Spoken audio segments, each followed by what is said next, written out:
Welcome! So on behalf of our school principal, Mrs. Andy Soarle Pasana, and our SSG advisor, Miss Marilu C. Barredo, I am Miss Mara Danica V. Ramos, your junior high school guidance designated teacher.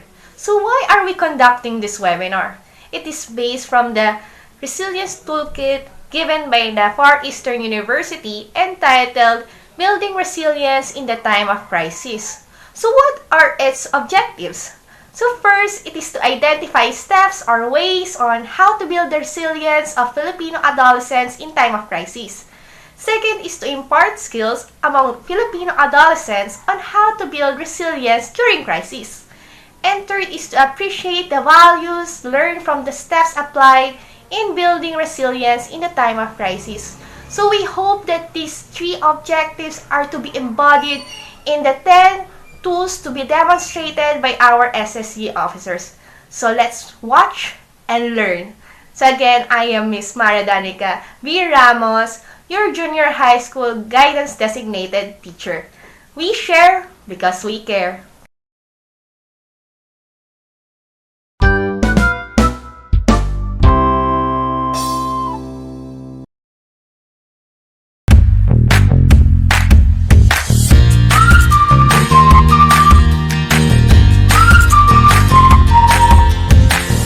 Good afternoon, everyone. I hope you're having a good day today. And if not, I hope that this activity that we're going to do will help you solve the problems you're now facing. Because we are back again for another series or tool in building resilience in times of crisis. The hashtag HeadsUpPH Connect Toolkit for Adolescents. But before we start, I would like to introduce myself first. I am Avrille Teri Ancheta. I am a grade 12 student and a grade 12 representative of Supreme Student Government in City of San Jose del Monte National Science High School. The resilience tool that we're going to talk about today is competence.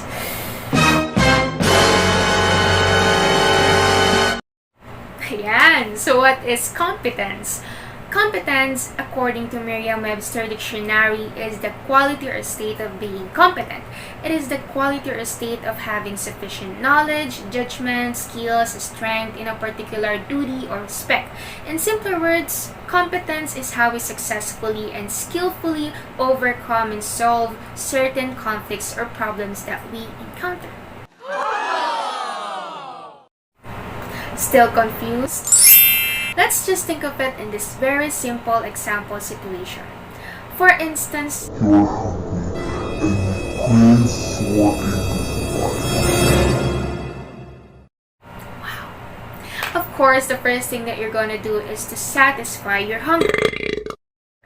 Competence is how you will solve the thing that worries you, the ways, the judgments, the techniques that you're going to use.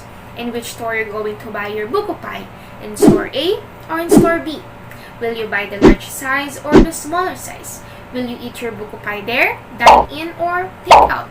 Just like ordering a buko pie, there's also a process in solving our problems.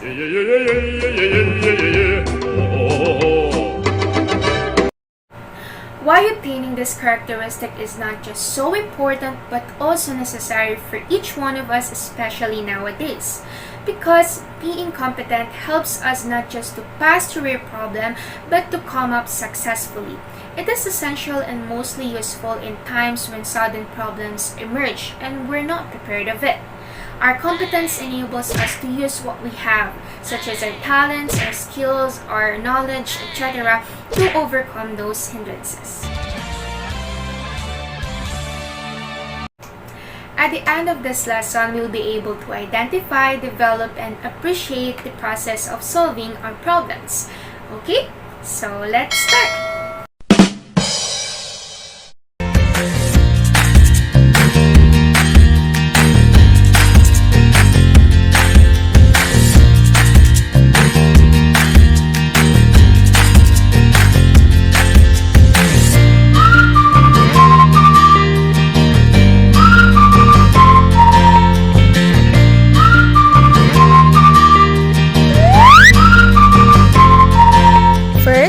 Draw a circle on your first chosen colored paper that is big enough to be filled with answers. Do it with the help of compass. Second, divide it into 6 equal parts using a protractor with a circumference of 60 degrees each slice or part. Cut it out after. Third, repeat steps 1 and 2 in the other colored paper but trim the upper edges of each slice in crust-like styles. Fourth, paste the crust-like colored papers on each slice and number it from 1 to 6. Fifth, in the typewriting or bond paper, draw a larger circle and cut it out after. This represents the plate. And lastly, form the buko pie slices circularly in the plate. Just a few clarifications before we head on the question and answer portion, which is the highlight of this activity. The following questions are for everyone. You can answer it after the demonstration or you can answer it together with me. The answer should be done personally and originally by yours. Be honest of what you feel and what worries you at this moment. And the responses or the answers I'll give publicly are just samples on how this activity will run. My opinions shouldn't affect your answers.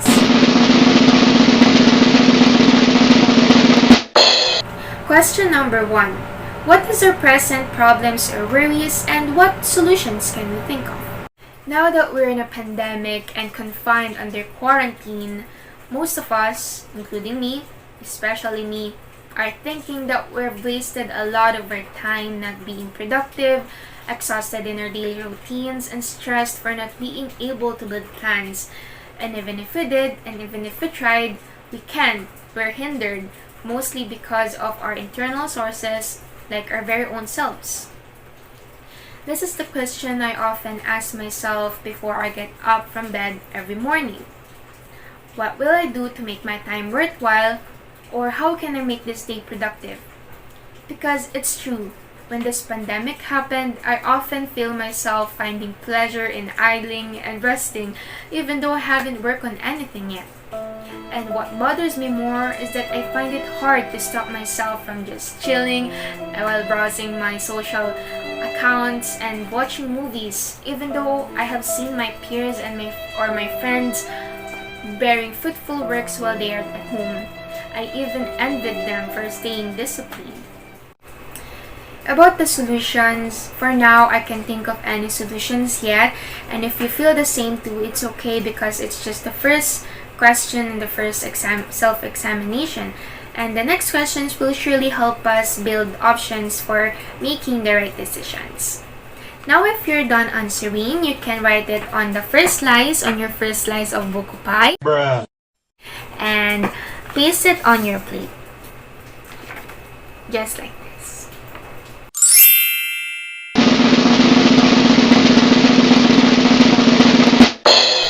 Question number 2. What are the advantages of the problem? Because of the thought that this quarantine had brought me a lot of negative habits and results, thinking of its advantages makes it challenging for me. But I guess there were still good things happen to me because I've been able to give myself rest and do the things that I wanted to do that I can only do in the limited time of leisures I had before. I've been able to give myself abundant rest. My mind is peaceful for quite a long time now because the overthinking of plans and hustle of activities were temporarily removed. I've been feeding my body at the right time, without the inevitable moments where I need to set aside or skip my meals just for me not to be bothered or disturbed while working. I've also given the chance to spend more time with my family without worrying anything, thus allowing me to give my presence and attention to them fully. Aww. Now, if we're done answering number 2, the advantages of the problem, you can now write your answers on the second slice of your buko pie. Here, that. And afterwards, you can now paste it together with one on your plate. Just like that.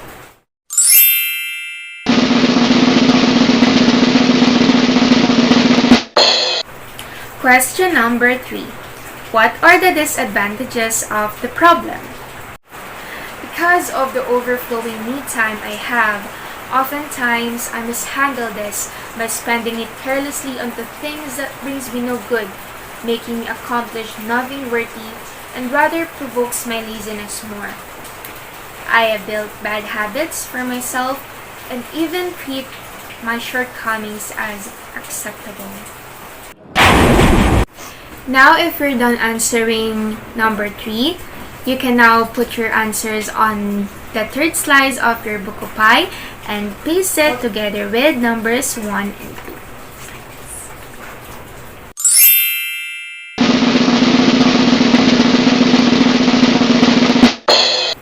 Question number 4. Evaluate the advantages and disadvantages of the problem. I've found out that there are also benefits this quarantine had brought to my life. It's just my perceptions and my wrong management of time that made me worry and stopped me from being productive. There's this quote from the movie Spider-Man which says, "Great freedom comes great responsibility." It clearly resonates in my situation right now because I am free. I have the ability to hold my time and outline my own plans away from the fixed schedules my school has been given to me before. But it also must be understood that together with this privilege is the obligation to do the right things that aren't just about moralities or values. It's how I am free from the burden of uncontrollable bodily desires or temptations, particularly laziness, that if not managed can entirely distract myself. Also, as I said before, since there are still good things this quarantine had brought to my life, I should also consider these things as it somehow helped me to take a break from working and eventually had the time for myself, to do the things that I want and give myself some reward and rest from the long run I was into before. Now, if you're done answering number 4, if you're done evaluating the advantages and disadvantages of your problem, you can now write your answer in the fourth slide of your Bukupay, just like that. And afterwards, you can now paste it together with 1, 2, and 3 on the plate. Just like this.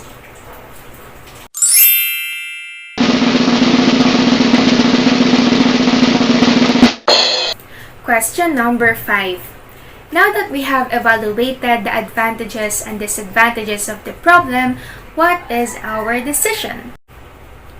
After I have examined the opposite parties of advantages and disadvantages of the problem, I decided to commit myself in learning and planning for time management and also studying to improve myself, my skills, my talents, my passions, while maintaining the balance of work and rest to the extent of how much energy I can give.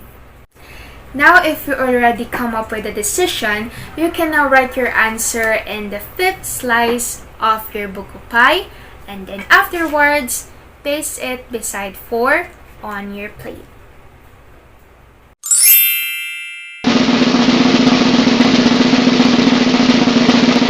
Question number 6. What are the steps or action plans we need to take to carry out the solutions? My action plans will go like this. First, I'll be making plans every morning before getting up from bed on the things that I wanted to achieve every day. I'll fill it up with every productive things if necessary so it won't leave a chance for me to idle anymore. It could be like studying or cleaning the house or my stuffs, or it can also be like learning a new skill or even exercising. It could be like simple goals like producing a rule of no junk foods this day or not being rude to your siblings for even a week. And second, at the end of the day, I let myself do at least one thing that I want without restrictions, without rules, like watching movies or reading a novel. Now, if you're done making action plans, you can now write it in the last piece of our Bukupay, the last slice, and afterwards, you can now paste it on the plate, and tada! Our Bukupay is done. Congratulations! I hope you enjoyed our activity for today and learned a lot from our discussions. May this help you remain calm and confident in solving whatever problems you'll encounter in the future. Be competent, stay at home, stay safe. For a hashtag healthier PH, we share because we care. Bye!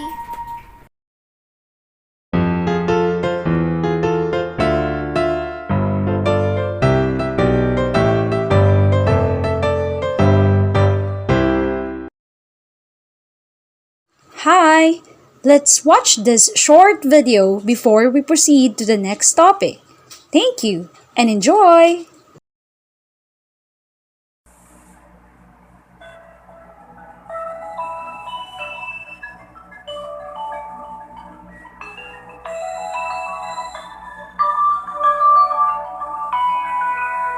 Halika na, pumikit limutin ang problema. Darating din ang umaga.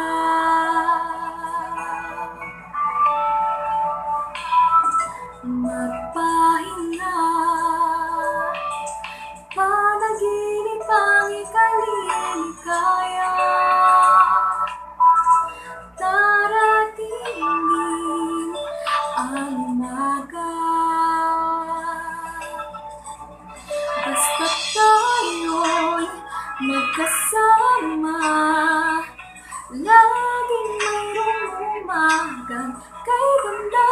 Pagsikat ng araw, may dalang liwanag sa ating pangarap. Haharapin natin.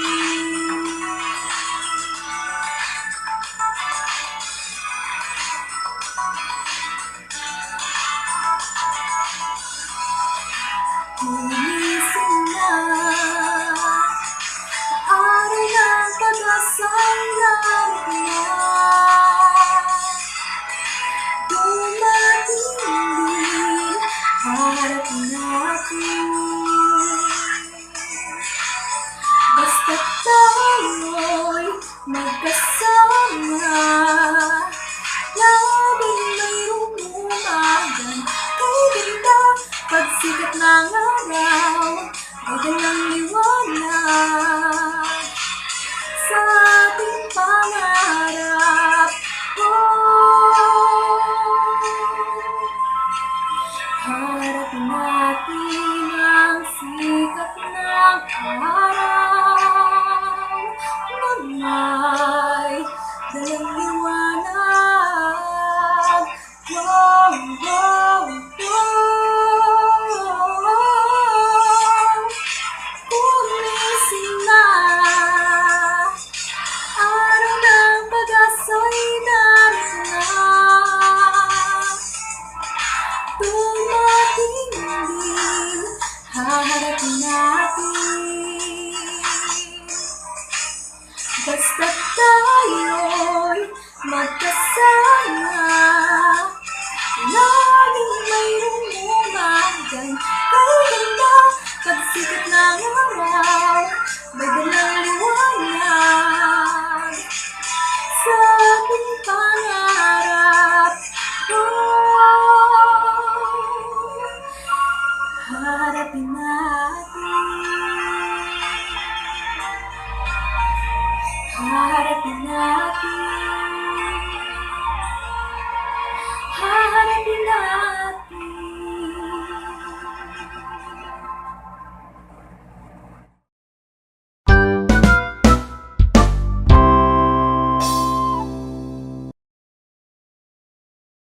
Hi everyone! Welcome sa ating Day 6 at ako ang kakasabi ngayon.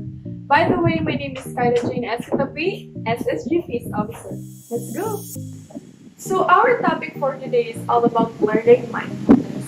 So karamihan sa atin ngayon parang hindi nag-workout, pero alam niyo ba na kailangan din ng exercise ng ating mind? So it's called mindfulness. Mindfulness is being fully present sa current situation, yung mga nangyayari sa atin. And whenever you bring awareness sa mga na-experience mo via your senses. And according sa research, it can decrease your stress and loneliness para naman mag-increase yung happiness and focus mo. So, yes, ang gagawin natin ngayon is mindfulness meditation practice. So, samahan niyo ko and pwede rin discover that. So, first thing that we need is a yoga mat or kahit anong cloth na pwede nyo gamitin basta comfortable kayo. Here are the mechanics.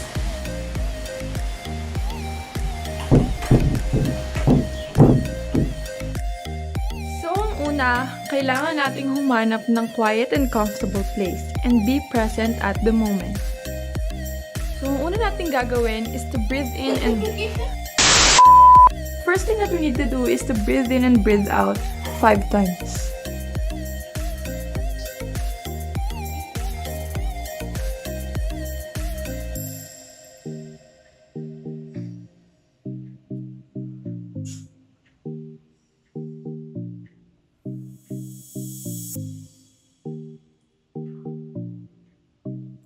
After that, awaken your senses and feel your surroundings.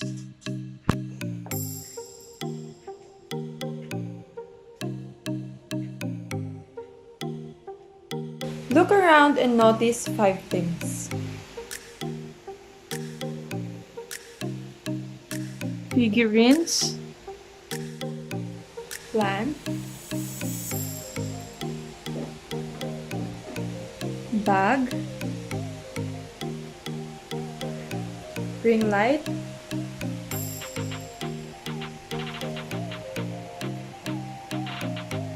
and a wall decor. After that, find 4 things that you can feel.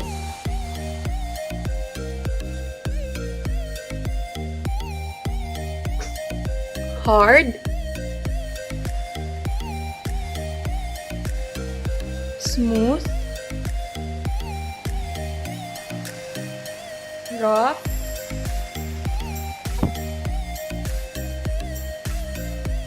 and slippery.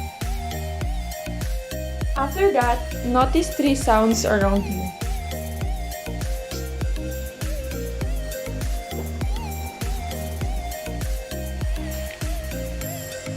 A ticking clock and the rain outside. After that, breathe in and notice 2 things that you can smell.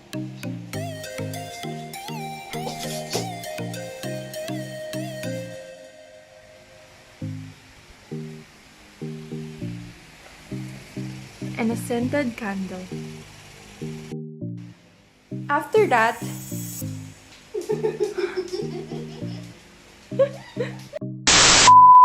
when you're done, breathe in and breathe out again 5 times.